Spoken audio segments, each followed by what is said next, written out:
الشیطان الرجیم بسم اللہ الرحمن الرحیم اللہم صلی علی محمد و آل محمد۔ حضرت امام علی علیہ السلام سے مروی ہے، ارشاد فرمایا کہ ایک دفعہ یہودیوں کا ایک گروہ نبی اکرم صلی اللہ علیہ وآلہ وسلم کی خدمت میں حاضر ہوا اور انہوں نے سوالات کیے۔ سوالات بہت زیادہ تھے، لیکن ان میں سے دو سوال جو ہے نا وہ ماہ رمضان اور روزے کے بارے میں ہے۔ سب سے پہلا سوال انہوں نے کہا، یا رسول اللہ یہ ارشاد فرمائیں کہ باقی امتوں پر تو زیادہ دنوں کے روزے واجب تھے، جبکہ آپ کی امت پر صرف 30 دن کے روزے فرض کیوں قرار دیے گئے ہیں؟ تو نبی اکرم صلی اللہ علیہ وآلہ وسلم نے اس کے جواب میں ارشاد فرمایا، چونکہ حضرت آدم علیہ السلام جو شجرہ ممنوع تھا ان کا پھل کھایا اور وہ پھل 30 دن تک حضرت آدم علیہ السلام کے پیٹ میں رہے، تو اس وجہ سے خداوند عالم نے میری امت پر 30 دن بھوک اور پیاس کو برداشت کرنے اور 30 دن روزے رکھنے کو فرض قرار دیا گیا ہے، اور یہی حکم حضرت آدم علیہ السلام کے لیے بھی تھا، اور باقی جو افطاری سے لے کر سحری تک کھانا پینا ہے یہ اس اللہ کا کرم ہے، یہ اس کا فضل ہے۔ تو پھر فرمایا کہ اسی وجہ سے خداوند عالم نے میری امت پر 30 دن کے روزے فرض قرار دیے گئے ہیں۔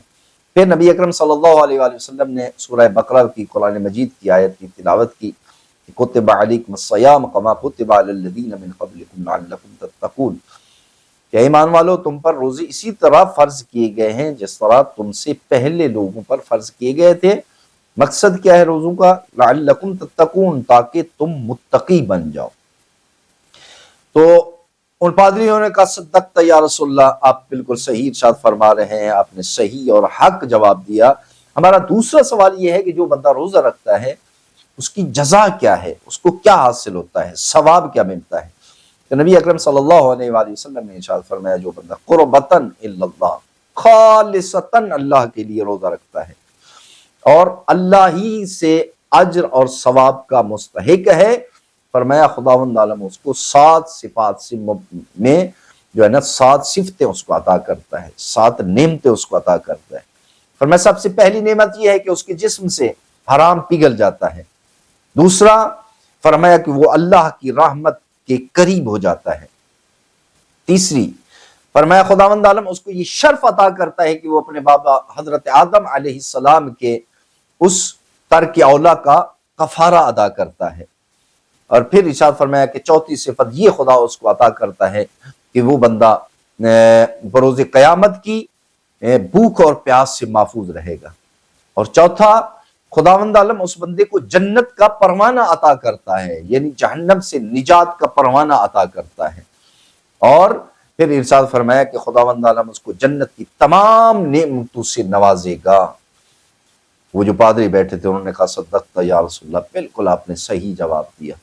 تو نبی اکرم صلی اللہ علیہ وآلہ وسلم کا یہ ارشاد کہ اگر آپ چاہتے ہیں کہ جہنم کی سختیوں سے محفوظ رہے، جہنم کی آگ سے محفوظ رکھے، تو روزہ رکھیں، بروز قیامت کی بھوک اور پیاس سے امان، پھر بھی روزہ۔ اگر ہم چاہتے ہیں کہ ہمارے جسم سے وہ حرام پگھل جائے تو روزہ رکھیں۔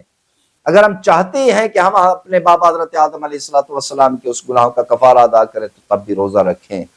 روزہ ماہ رمضان مبارک اللہ کی عظیم نعمتوں میں سے، جس میں اللہ خود میزبان ہے، ہم مہمان ہیں، اور میزبان جو ہوتا ہے وہ مہمان نوازی میں کوئی کمی نہیں رکھتا، اور یہ عام بندے کی مثال، لیکن جہاں رحمان الرحیم خود خالق کہہ رہا ہے کہ میں میزبان ہوں۔